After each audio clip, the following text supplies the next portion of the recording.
আজকে যে বার্তা দাদা আমাদেরকে দিলেন,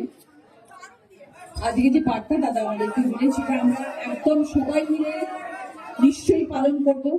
কারণ আমরা সবাই, আবারও বলছি, দাদা দিদি বলেছেন, আমরা দলের জন্য আছি, আমরা দলকে জেতাবই এবং 2026-এ আবার তৃণমূল আসবে, এই লক্ষ্যের দিকে তাকিয়ে আমরা কিন্তু এগিয়ে যাবো, আমরা কাজ করবো।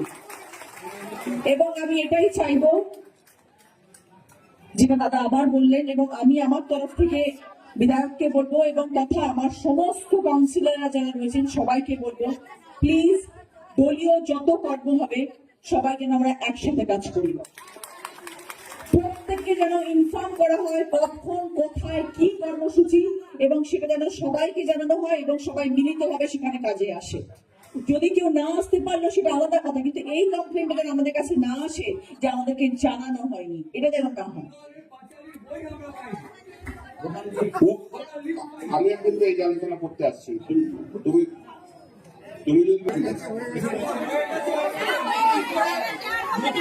আচ্ছা তোমাদের বিধানসভা আমরা সবাই আছি, কোনো লাভ নেই, সেটাই তো বলছি। হোয়াটসঅ্যাপে একটা হোয়াটসঅ্যাপ গ্রুপ করো, কতবার সেই হোয়াটসঅ্যাপ গ্রুপে এমপি এমএলএ জেলার যত যা যা ইম্পর্টেন্ট লোক আছে সেই হোয়াটসঅ্যাপ গ্রুপ করে দাও, তাতে মেসেজ দিয়ে দাও, তাহলে তো হয়ে যাবে। হয়ে গেল।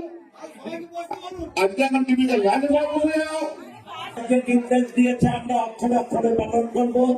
মমতা ব্যানার্জি, অভিষেক ব্যানার্জির স্বপ্ন রচনা আমি সমস্ত কর্মীদের নিয়ে আমরা একসাথে চলবো।